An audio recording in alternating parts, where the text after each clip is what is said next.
little tear dog pups.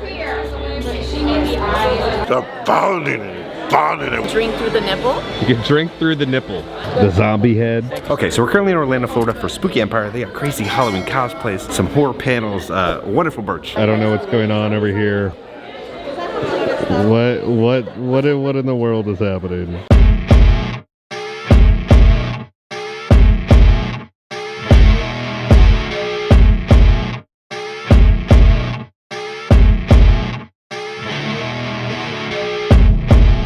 What's the proper way to clean a toilet? Proper way to clean a toilet is to smell it, so that way you know what kind of shit you're dealing with. Then after that, you start pounding it with rage and fury. So the dingleberries will come out. What about a urinal? A urinal, you just have to gotta taste it a little bit first. It's just part of the job. All right, we've made it to the promised land.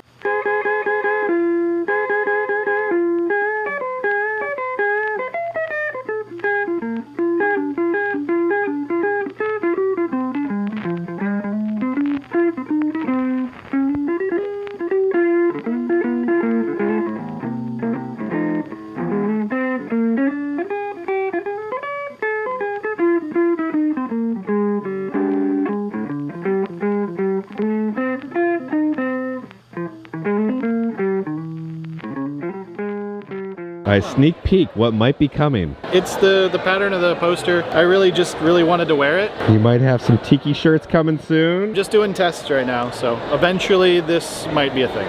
Frankenhooker. You got the skeleton jacket from Disney. Vincent Price little purse right here. Look at these lamps. You have a bunch of the horror icons kind of etched in to the lampshade. Like this little owl sculpture. He's holding the sandwich. This is a classic. They got the Kermit alien. Sewer gators. Gonna be a crappy day. We come over here to Margaritaville. It's a cheeseburger in Scaradice. If you look in the little margarita mix, got some fingers and some eyeballs. Hit the Last of Us poster. The wonderful Twilight Zone one. The Merc Morning Post.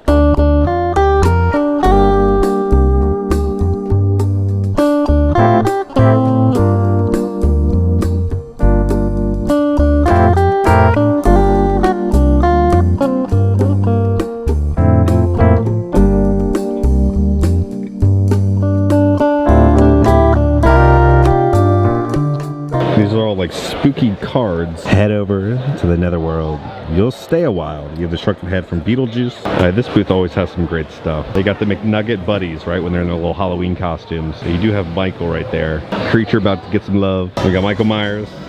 Little Leatherface. Well, someone's been a little busy lately. Oh my God. All of this is brand new as of like 5:30 this morning. I haven't slept in 4 days. So I got the ride vehicles right there, new and improved. And then what facades did you make? So Palace Theater, Meets, Freddy Fazbear, Major Suites, Shady Brook, and then Beetlejuice's Graveyard Review. All right, so we got all the keychains. We got Beetlejuice right there. We got the Kitty Cat Club, Dante's Inferno, Mel's Die-In, Hollywood Tower, the Museum of Antiquities, Captain Jake's Amity Boat Tour, Universal Palace Theater.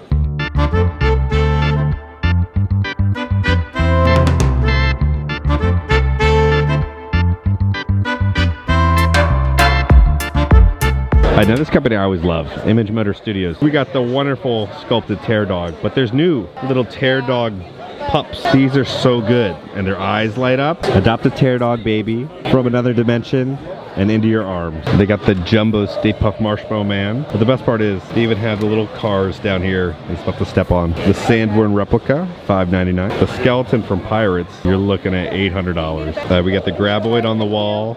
They got the little mini puffs. We have a bunch of different stress toys. They glow in black light. We got a little Slimer right here. You can grab him. You can relieve the stress, grab Slimer's booty. You got a Madame Leota, the zombie head. You got little burnt ones, and then non-burnt little mini puffs. They got a little stress ball of a pumpkin. Like, they got so much good stuff here. So we're in the tattoo hall. So if you need a spooky tattoo, they have so many different artists. So we got the new Spooky Empire mascot right here. Just the tip. And you can put some tips inside, you know, with a little tip. Who would have thought the Walt's frozen head was here? The Wed Imagineering cryo cooler. And you got Walt right there. Now, they have kind of a smaller figure where they have a little ornament. I see here it is Walt's frozen head. We'll show you at the end how it looks. But it says, after Walt Disney's death, many rumors were spread that Disney's body was not cremated, but was cryogenically frozen, and that his head was stored beneath the Magic Kingdom. Rumors were true. And it's a little ornament. Here's like a light up Godzilla helmet that you can wear. There you got Kong, then you got Godzilla right here. These are all like 3D printed. They have a little Darth Maul, little Chewbacca, a little Pokemon character. These are really cool, like Darth Maul skull. And then you got like a Venom helmet, Blue Beetle, Wolverine, and then like a Wolverine Deadpool. Look at these little dolls. They got this like Minnie Mouse doll. Her hand has been caught in a little mouse trap. Then we got like a Jason bear. I don't know what's going on with that baby. That was like a little voodoo doll baby. And over here, I love this. They got this Slimer plush hidden up there, looking over, like some coffin artwork. You got Sam right there. I love how the lollipop sticking out. There's a cool one of like creature surfing. Look at the guy's reaction right there. Got some great Mars Attacks artwork. And you got Frankenstein's monster. They have a tarot card reading that you can get here kind of in the main lobby. We're gonna see what Gok Caricature is up to now.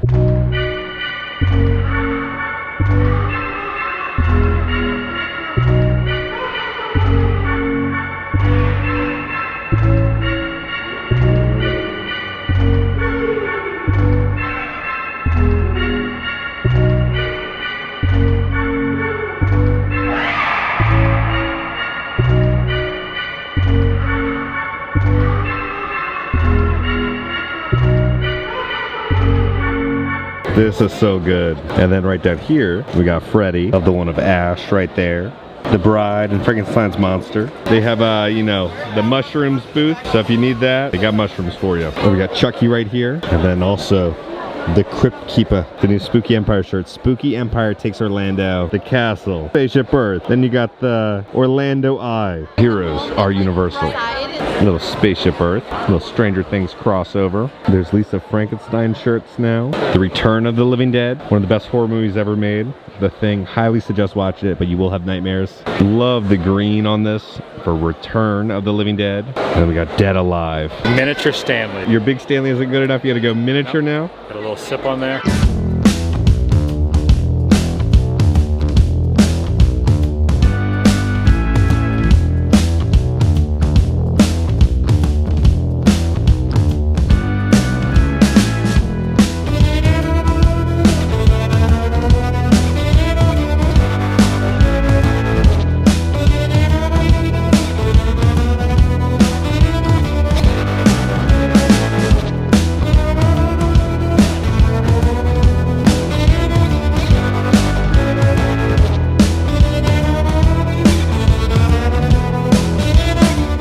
Little creature. What is he? And where did he come from? He is a little beanie boy, and he's got little chopsticks in his hands. Okay, on the other side of the booth, wait, what do we have here? We have a boob mug that you can drink through the nipple. You can drink through the nipple. They have an Elvira mouse pad, and you can rest your wrist right there. Custom painted lamps. We got one for Creature. Jaws of Bruce. Alien. Got a new little gremlin one. Custom little shot glasses. We got Jack. Mickey Mouse, Chucky. You have a ghost face, little Pooh. Okay, it is time for the Blair Witch panel. The director comes to Marcos Haunted Forest all the time. He's actually got a gravestone. I believe it's pretty close to mine on the property. I'm excited to hear what they have to say, right? Because like growing up, the cryptic marketing, it was one of the first viral found footage movies. It really changed the whole landscape of filmmaking. So I'm excited to hear what they're gonna say. The groundbreaking filmmaker, Eduardo Sanchez. Let's give him a round of applause!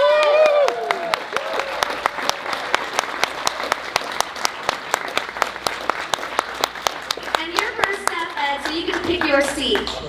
All right, all the way at the end.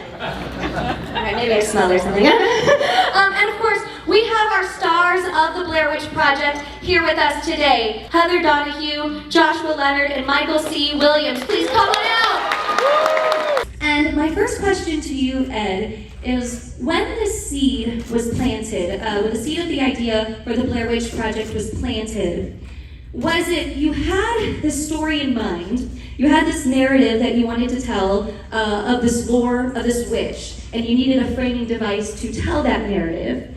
Or did you come up with this framing device of, wow, it'd be really interesting to blend narrative storytelling with documentary storytelling? because that might evoke a visceral reaction from the audience. It might blend what's real versus fiction. I guess I'm interested in knowing what was the driving force behind the seed of the Blair Witch Project. It was, Dan Myrick, who I wrote and directed the movie with and edited the movie. We were at UCF and doing, just hanging out on the weekends, and we had just watched this movie called Freddy's Dead, which, was a fun movie, but not really scary, and we were just wondering about, how, that there hadn't been many scary movies. This is like, early 90s, like 90, 91. And we were talking about what made us scared as kids, and we kind of honed in on this show called In Search Of, with Leonard Nimoy was the narrator. That show creeped the crap out of us when we were kids, so we went and rented it and watched the show, and we loved it. And again, even as adults or semi-adults in film school, we were we loved it. It was creepy, and so we were like, I wonder if you could do that, fake. Basically, you could do a fake documentary. So the whole idea was, a fake documentary. It was going to have the footage in the woods with the actors, and then we were going to cut back and forth to talking heads and people examining the footage, and investigators and detectives, family members, and then so that was the original idea. And then the Blair Witch thing came later when we were actually going into production and trying to figure out, okay, why are they going into the woods? And we came up with the mythology for for the Blair Witch. You had to give them a reason to go there. So You trusted the actors to bring it to life with the improvisation. yeah, we wanted it to feel real. So we knew we weren't going to write a script. So we wrote a script with basically no dialogue, and we never showed it to them. We wanted them to be kind of try to experience what the characters were experiencing, as much as possible. So, and they, we knew we were going to improvise the whole thing, and they improvised it, and they gave us so much material, and we were able to kind of edit this movie, really kind of almost direct it in the editing room. But they gave us so much material that it was just, there's still a lot of really great material that's never been seen before. But yeah, that was kind of it. We never wanted to do that. I mean, we wanted it to be, and the same thing why, we asked them, hey, can we use your real names?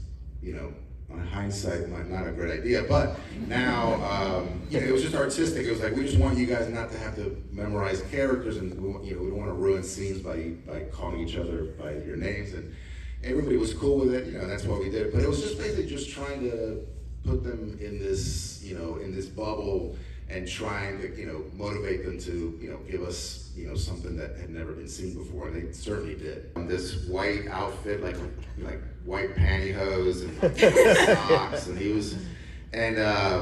it was cold that night. He fell in the river on the way there. It was terrible. Yeah, he fell in the river. I felt so bad for him. And we didn't have any money for him. He was just like, yeah, I'll do it. So we had him run next to them, like parallel to them, and we wanted like Heather's camera to kind of go and get, and then that's one of the only scenes we reshot a couple of times.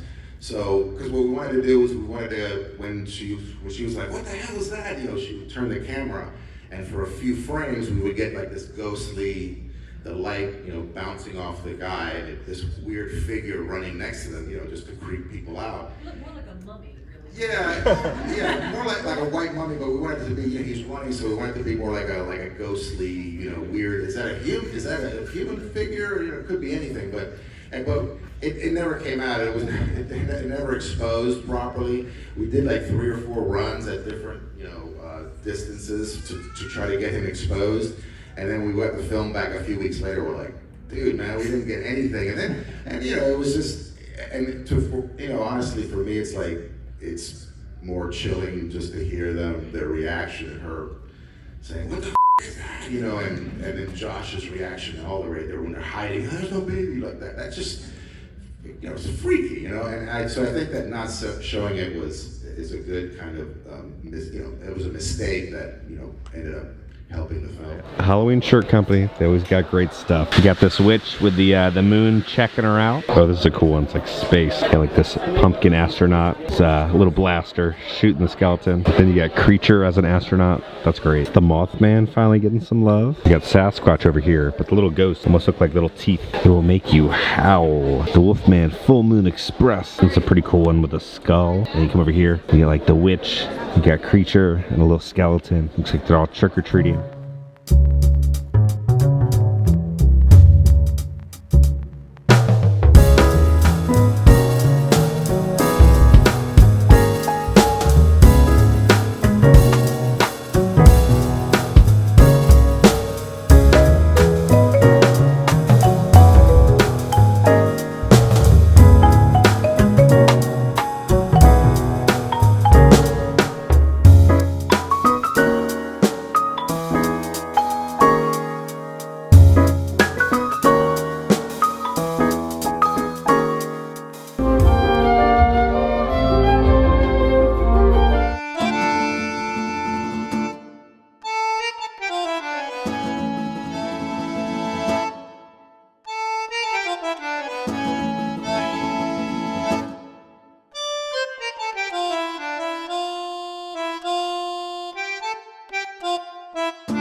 From May. Give it up for Mystic Cosplay as Chica! Mystic Cosplay.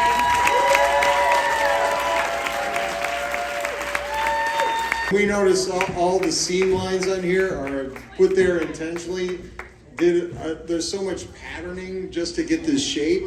It's not easy to make that shape. Any kind of ball shape takes a special skill to get that just right, to get that basketball as opposed to an egg. So it takes a lot of skill. And there's servos if you see the eyes are blinking and moving. It's just amazing. And the proportions are just 18. I want to know, where are you going from here? Okay guys, we're back in the office. If you've never been there, highly suggest going. There's so many great cosplays and talented artists throughout the entire, convention and everything. This is like the smaller version. The one in October is a lot bigger. I did pick up some artwork. Skipper Haas's new print, I think he's like one of the most talented artists around. So it's all the different MacGuffins from like films, and then on the bottom there's like a description of where the MacGuffin is from. So if you guys just want to pause it and look to see if you can figure out each one of those MacGuffins, and then a little kind of cheat sheet will be down there. And then this is also the other little thing that I got. So it's the Captain Jake's ride vehicle, right? This is made by the talented artist over at Cremated Plastic. You can buy these online right now. It's awesome, right? You got the little Bruce right there in the water, and then you can open it up. And then here's the ride vehicle from the Jaws attraction. How cool is that? And then I've had this one for years, but he also makes the Back to the Future ride vehicle. So good. You'll see these on the shelf. So guys, on that note, if you enjoyed this video, make sure to hit that like button. If you have not already, hit the subscribe button and join the family. I love the family. Because I'm gonna keep you up to date on all things spooky and scary in theme parks around the country. I love you all, and I'll see y'all very soon. I really wanted to wear it.